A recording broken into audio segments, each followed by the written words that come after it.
네, 안녕하십니까. 대전보건대 학생 여러분. 파트 2 강의 같이 시작을 한번 해보겠습니다. 지난 시간 우리는 자기소개서의 작성 목적, 그리고 자기소개서 중에서도 항목별로 자기소개서 작성하는 방법을 사례와 함께 알아봤습니다. 여러분 어떠셨습니까? 좀 막연했던 자기소개서의 작성법이 이제는 조금 좀 눈에 들어오셨습니까? 사실 남이 쓴 자기소개서를 볼 때는 굉장히 쉬워 보입니다. 이렇게 쓰면 되는구나. 제가 이제 과별로 여러분 이렇게 막 사례도 보여드렸잖아요. 근데 막상 내가 다시 이제 내 거 펼쳐놓고 쓰려고 하면 앞이 깜깜하면서 못 쓰는 게 사실 맞아요. 그래서 자소서는 항상 가장 중요한 게 뭐냐? 강의를 들은 즉시 바로 내가 그것들을 한번 연습해 보는 게 가장 좋습니다. 내가 쓰는 연습을 해봐야 돼요. 썼다 지웠다를 반복하셔야 자기소개서 실력이 늡니다. 그냥 선생님이 얘기하는 대로 입 벌리고 있다 보면은 정말 좋은 얘기기는 하지만 내 것이 되지 않는다는 거 여러분이 반드시 기억하시고, 두 번째 시간에는 이제 직무 역량 기반으로 자소서 쓰는 방법을 알려드릴 건데요. 요게 첫 번째 항목보다 어떤 분은 쉽다고도 하고요. 어떤 분은 더 어렵다고도 하세요. 그래서 사실 제가 그냥 항목별로 쓰는 방법만 알려드릴까 굉장히 많이 고민을 하다가 그래도 우리 대전보건대 학생들이, 제가 사실 학교 학생들 굉장히 오랫동안 여러분 선배님서부터 만났는데 엄청 뛰어나시거든요. 특히 우리 보건계열은 막 여러 가지 시험도 좀 준비를 하시고 또 나가는 분야도 워낙에 좋은 병원들, 기관들을 많이 나가시기 때문에 좀 다소 어려울 수 있지만 직무 역량 기반으로 써보시는 것도 의미 있고 활용할 가치가 있을 것 같아서 제가 이 부분도 특별히 우리 보건계열 분들에게 만들어서 드리는 겁니다. 그러니까 강의 잘 들으시고요. 내가 파트 1 때 썼던 방법이 조금 애매한 것 같아요. 그럼 파트 2로도 한번 써보시면, 이 방식으로도 한번 써보시면 좋겠습니다. 그럼 지금서부터 본격적으로 시작하겠습니다. 빠르게 한번 리뷰해 볼까요, 여러분? 자기소개서는 뭐였죠? 네, 맞습니다. 지원 분야와 관련된 응급구조든 작업치료든 물리치료든 여러분 지원 분야와 관련된 경험과 경력을 중심으로 자신을 소개해서 채용하도록 하는 자소서라고 했습니다. 그래서 분명하게 이 서류 안에 이러이러하기 때문에 제가 이런 좋은 경험을 했으니까, 제가 이런 학교에서의 엄청난 경험과 전공을 배웠기 때문에 이런 이유로 저를 병원이나 기관이 꼭 채용해 주셔야 됩니다를 어떻게 하라고요? 설명이 아닌 설득하라고 말씀을 드렸습니다. 여기까지 기억나시죠? 자, 설득하는 자기소개로 쓰는 두 번째 방식입니다, 여러분. 직무 역량의 키워드를 활용해서 작성하는 방법입니다. 설득력 있는 자소서를 쓰시려면 공식이 하나 있는데요. 그 공식을 좀 먼저 설명을 드리고, 지난 1회차 우리가 취업 전략을 하면서 했던 내용인데 연결해서 좀 기억을 더듬어가면서 한번 본격적으로 얘기해 볼게요. 자, 여러분 실제로 자소서를 이렇게 강의를 들어보시니까 어때요? 모든 자소서의 항목에서는 경험을 요구합니다. 맞습니까? 어떤 항목이든 경험이 있어야 된다고 말합니다. 근데 이 경험을 우리가 얘기하게 되면 반드시 그 다음에 뭐가 나와야 되냐면 이 경험을 통해서 배우고 느낀 점이 나와야 됩니다. 내가 이 경험을 통해서 책임감을 배웠다. 내가 이 경험을 통해서 성실함의 중요성을 배웠다. 이런 배우고 느낀 점이 나와야 돼요. 그리고 나서는요, 여러분, 내가 이렇게 배우고 느낀 점이 내가 지원하는 업무, 내가 지원하는 회사에 왜, 어떤 측면에서 도움이 되는지 여러분이 설명하실 수 있어야 돼요. 따라서 내가 응급구조사가 되고 싶어요. 그런데 내가 응급구조사가 되기 위해서 여러 가지 경험을 하고 배웠지만 이게 응급구조사 업무에 어떻게 도움이 되는지, 왜 도움이 되는지 응급구조사 업무를 모르는 상태에서만 경험을 하게 되면 내가 한 경험이 당신 회사에, 당신 업무에 어떻게 도움될지 말을 못해요. 따라서 우리가 가만히 생각해보면 자소서를 잘 쓰려면 사실 왜 1회차 때 이런 직무 역량, 직무 분석 이런 얘기를 왜 했냐면 자소서를 쓰는 기본 틀이 직무 분석에서부터 돼야 되기 때문이었어요. 그래서 1회차 강의에 이런 직무에 대한 얘기가 많이 실렸던 거예요. 이제는 조금 이해가 되시나요, 여러분? 1회차, 2회차, 3회차 이렇게 쭉 넘어오면서 분명히 커리큘럼을 짤 때는 이유와 목적이 있었답니다. 두 번째는요, 내가 경험을 해서 배우고 느낀 점이 내가 지원하는 회사, 병원에는 어떻게 도움이 될 수 있는지로 써볼 필요가 있다는 겁니다. 그래서 가만히 생각하면 우리는 우리의 얘기를 하는 것에만 그치지 않고 내가 한 것들이 회사나 업무에 이렇게 도움이 되니까 나를 뽑아주시면 안 되겠습니까? 라고 하는 설득문의 자소서가 되는 거죠. 이해가 되셨죠, 여러분? 충분히 제 얘기가 논리적이고 납득할 만한 설명이었을 거라고 생각을 합니다. 그렇다면 자신의 경험이 왜 어떻게 업무에 도움되는지를 우리가 선생님 말씀하신 대로 잘 설명하려면 어떤 게 필요할까요, 여러분? 당연히 내가 지원하는 업무, 내가 지원하는 업무의 내용과 그 업무를 잘하기 위해서 필요한 역량이 무엇인지를 반드시 이해해야 되는 거예요. 직무에 대해서 좀 이해할 필요가 있어요. 자, 테이프를 감아보겠습니다. 빨리빨리 감겠습니다. 1회차 취업 전략 시간에 다른 사람 아니었어요. 예, 꽤 괜찮은 강사님. 예, 저 이름 몰라도 돼요. 여러분, 제 이름 모르셔도 되는데요. 제가 여러분께 뭐라 그랬습니까? 여러분, 직무에 대해서 확인하시고 싶으시면 어디 들어가시면 되게 좋다고 그랬어요? 워크넷이요. 들었어요. 지금 워크넷 얘기했어요. 워크넷이요. 또요? 네. 여러분이 뭐 직무 인터뷰, 유튜브 같은 데 가서 찾아보실 수도 있죠. 또는요, 협회. 또는요, 내가 지원하는 병원이나 기업, 기관들의 홈페이지에 직무 속에 나와 있는 거에 들어가 보시면 좀 더 자세히 찾을 수 있다고 했습니까? 안 했습니까? 했습니다. 했어요. 그런데 들어가셔서 찾아보는 거죠. 자, 찾아볼 때 어떤 업무를 찾아보라고 했습니까? 첫째, 구체적으로 뭐 하는 업무인지 찾아보라고 했어요. 예시를 임상병리로 한번 들어보겠습니다. 두 번째, 그럼 임상병리 쪽에서 일 잘하는 사람의 특징들 찾아보라고 했어요. 그 다음에 여러분이 갖고 있는, 나 임상병리사 되고 싶은데 여러분이 갖고 있는 공통점 뭔지 찾아보라고 했어요. 기억나십니까? 자, 그래서 임상병리사가 하는 일 1번부터 쭉 해서 7번까지 나왔어요. 이런 업무를 잘하기 위해서는 어떤 특징이 필요했어요, 여러분? 정확성, 신속함, 검사 장비 뭐 이런 거 있었어요, 없었어요? 이런 거 있었어요, 없었어요? 있었죠. 그래서 정확성이 필요한데 왜 필요해요? 환자 상태나 환자 정보, 검사의 종류를 확인하기 위해서는 정확하게 그것들을 프로필을 보고 나서, 환자의 데이터를 보고 나서 해야 되니까 정확성이 필요하죠. 원심분리나 분주나 보관 등의 검체는 사실 다음 작업에 검사를 하는데 도움이 돼야 되고 필요한 거기 때문에 굉장히 신속하게 처리해야 되는 거죠. 이렇게 해서 이런 강점이 필요하다고 제가 설명드렸어요. 그러면 나는 그중에 어떤 게 공통점이야? 사실 여러 가지 강점이 임상병리사한테 필요한데 그중에 내가 갖고 있는 공통점을 빨간색으로 한번 표시해 볼까요? 정확성, 신속성, 검사 장비 활용 능력, 고객 지향적인 마인드. 이런 공통점을 찾을 때는 본인도 그런 관련된 경험이, 정확성의 경험, 신속성의 경험. 왜? 자소서는 내가 강점이 있어요. 내가 이런 게 키워드예요 라고 얘기할 때는 근거를 제시해야 되는데 그 모든 근거는 경험으로부터 나오기 때문입니다. 기억하시죠? 네, 그렇습니다. 자, 그럼 임상병리사가 되기 위해서 필요한 역량이 내 공통점인 거죠. 응급구조사로 한 번만 더 가볼게요. 자, 응급구조사 같은 경우에는 구체적인 업무가 뭐였습니까? 구체적인 업무 이렇게 쭉 나와 있습니다. 자, 이런 업무를 잘하려고 하다 보니까 뭐 어떠한 강점이 필요합니까? 일을 잘하는 사람들, 정확성, 원칙, 의학 지식, 빠른 상황 대처, 의사소통이 필요하네요. 그러면 나도 이런 것 중에 뭘 갖고 있으니까 나도 갖고 있는 거 정확성. 그런 근거가 있으니까요. 경험. 나도 갖고 있는 거 원칙. 나도 갖고 있는 거 빠른 상황 대처. 이렇게 해서 갖고 있는 걸 표시했죠. 이쯤 되면 여러분이 이런 질문을 저한테 하셔야 돼요. 선생님, 일 잘하는 그 분야에서 일 잘하는 사람의 공통점하고요.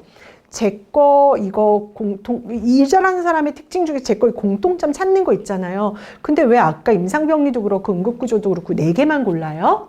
왜 그럴까요? 여러분, 왜 그럴까요? 여러분이 LMS상에 업로드해야 되는 자소서의 항목이 4개이기 때문이에요. 성장과정, 성격의 장단점, 학창시절, 지원 동기 및 입사 후 포부이기 때문에 4개를 고른 거예요. 만약에 여러분이 다른 데 지원을 해야 되는데 그게 5개를 써야 돼요. 그럼 여기는 공통점 몇 개 뽑으셔야 돼요? 맞아요. 5개 뽑으셔야 합니다. 되셨습니까? 자, 이런 식으로 가보면 제가 뭐 모든 여러분이 있는 보건 쪽에 있는 모든 학과를 쓸 수는 없으니까 제가 보건 계열 쪽에 있는 주요 직무별 역량을 한번 찾아보면 예를 들어서 그냥 제 생각에요. 방사선사 같은 경우는 전달력이나 조심성, 공감 능력, 장비 활용, 판독 능력 이런 거 필요할 것 같고요. 의무기록사 같은 경우는 정확성이나 숫자 감각, 설명 능력도 좀 필요하고요. 그다음 전산 시스템 활용이나 질병 분류 지식 같은 게 좀 있어야 될 것 같아요. 그리고 물리치료 같은 경우는 통증 관련된 지식, 물리치료의 실제적인 기술, 영상 판독 능력 등도 굉장히 필요할 것 같습니다. 이런 것처럼 여러분이 업무를 잘 살펴보신 후에 그런 일을 잘하는 사람의 특징을 고르시고 여기에서 4개씩, 빨간색으로 4개씩 표시해 보시면 그게 자소서를 쓰는 키워드가 될 수 있을 겁니다. 여기까지 이해되셨습니까? 여기까지 제가 아주 중요한 파트 1의 그 내용을 했고요. 이제 조금 더 안으로 들어가 보겠습니다. 자, 이렇게 해서 내가 업무가 뭔지 파악하고 업무 역량을 찾았어요. 그러면 이제부터는 직무 역량과 자소서의 항목을 매칭해 보는 거예요. 볼게요, 여러분. 임상병리사로 예를 한번 들어보겠습니다. 제가 임상병리사로 정확성, 신속성, 검사 장비 활용 능력, 고객 지향적 마인드를 내가 가지고 있는 공통된 특징으로 여러분 뽑았어요. 그렇다면 그 공통된 특징을 바로 옆에 있는 우리가 지금 업로드해야 되는 LMS에 업로드해야 되는 자소서의 항목과 연결해 보는 겁니다. 볼까요? 뭐 어떻게 하다 보니까 순서가 됐어요. 그런데 신속성이 지원 동기로 와도 돼요, 여러분. 또는 고객 지향적 마인드가 성장 과정으로 와도 돼요. 다만 검사 장비를 잘 활용하는 건 우리가 이런 보건 계열 학교를 왔기 때문에 배운 거잖아요. 그래서 학교를 와서 배운 뭐 검사 장비 활용 능력이나 엑셀 함수 같은 이런 기술들은 보통 학창 시절에 많이 넣어주시고요. 그 외에 일반적인 태도 같은 것들, 뭐 책임감, 성실함, 정확성, 신속성, 뭐 고객 지향 마인드는 어느 항목에 사실 들어가도 크게 문제는 없습니다. 그래서 매칭을 시키는 별다른 기준이 있는 건 아니고요. 내가 4개를 골랐으면 4개를 그 항목에다 넣는 거죠. 자, 넣으시면 어떻게 돼요? 성장 과정인 정확성, 뭐 신속성 이런 식으로 넣는 거죠. 그럼 자, 여기서부터는 뭐냐? 정확성이면 예를 들어서 내가 첫 번째 항목을 정확성으로 쓰고 싶잖아요. 그러면 그 정확성에 대해서 4개로 나누어서 쓰는 거예요. 정확성이 업무에 왜 필요한지요? 정확성을 발휘해 본 경험은요? 그런 정확성이 나에게 앞으로 어떤 식으로 도움을 주게끔 배운 점이 생겼는지, 그리고 내가 그걸 회사에 어떻게 한번 발휘해 볼 것인지. 요 4가지가 첫 번째 정확성의 항목에 들어가도록 쓰시면 된다는 거예요. 그러면 여러분 성격의 장점의 신속성이잖아요. 신속성은 왜 신속성이 중요합니까? 신속성을 발휘해 본 경험은요. 이런 신속성으로 배운 것은 무엇입니까? 이런 신속성을 통해서 본인이 회사에 어떻게 기여하시겠습니까? 임상병리사로서 연결해서 쓰시면 된다는 겁니다. 이해가 되셨습니까? 그럼 이제 다음 설명으로 넘어가겠습니다. 우선 여기에 제가 뭐라고 썼느냐, 여러분 이제 요거 제가 예시를 지금서부터 들 건데요. 잘 이해하셔야 돼요. 여기 주도성 쓰여 있죠, 여러분. 자, 다음 슬라이드 먼저 볼게요. 솔선수범 쓰여 있어요. 그죠? 다음 볼게요. 의사소통 쓰여 있어요. 다음 보겠습니다. 프로그램 기획력 들어가 있어요. 다음 보겠습니다. 꼼꼼함 들어가 있어요. 이 각각이 제가 여기다 키워드를 쓴 게 어떤 거냐 보시면 이거예요. 여러분이 성장 과정에 주도성을 쓰시면 돼요. 성격의 장단점에 프로그램 기획 능력 쓰시면 돼요. 의사소통 능력 쓰시면 돼요. 학창 시절에 프로그램 기획, 왜냐면 프로그램 기획이 성격이 될 수는 없잖아요. 프로그램 기획은 내가 실제 그런 걸 해본 거라면 프로그램 기획 능력 학창 시절에 쓰시면 되는 거죠. 솔선수범 지원 동기에 쓰시면 되는 거죠. 이렇게 항목에 키워드를 넣었다. 그러면 그 각각의 항목에 대해서 내가 구성하는, 쓰는 방법을 지금서부터 이 키워드별로 한번 보여드리겠다는 거예요. 그럼 제가 앞으로 소개할 자료가 하나하나 항목에 들어가면 되는 거죠. 이해가 되셨죠? 그렇게 한번 이해하고 가보겠습니다. 자, 그러면 주도성을 키워드로 했을 때, 주도성을 내가 키워드로 했을 때 어떻게 쓰면 되는지 한번 보겠습니다.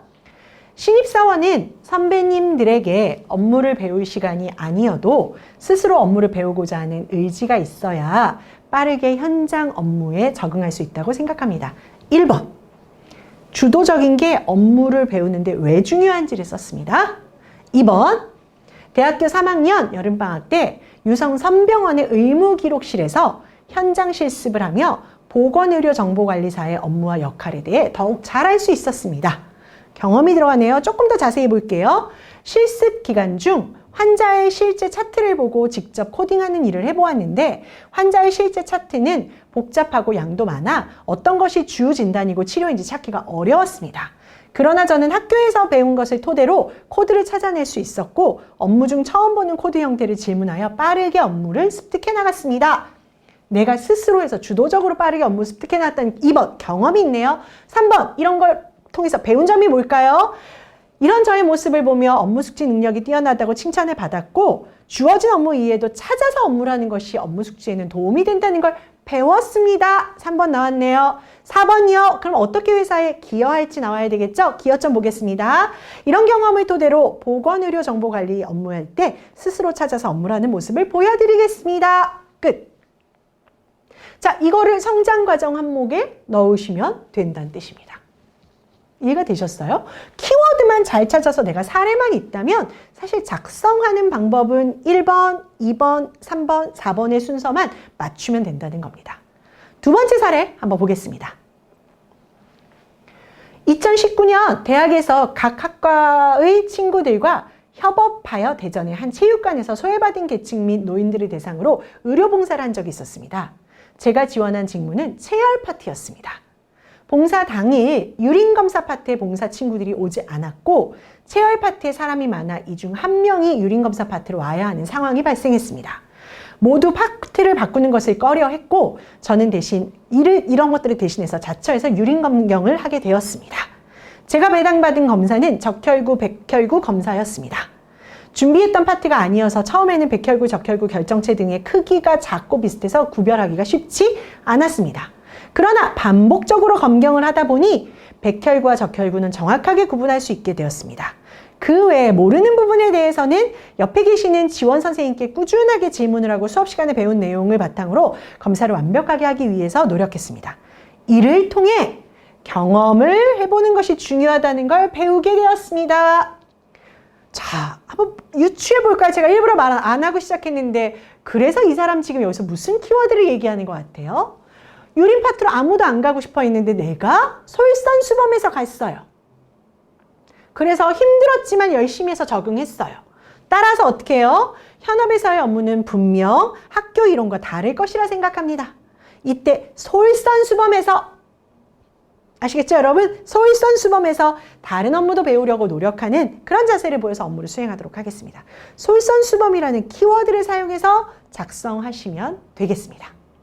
감 잡히십니까? 1번 어떤 때? 근데 여기는 사실 왜 중요한지 보다는 2번 경험, 그걸 통해서 배운 점, 경험을 좀 많이 썼죠.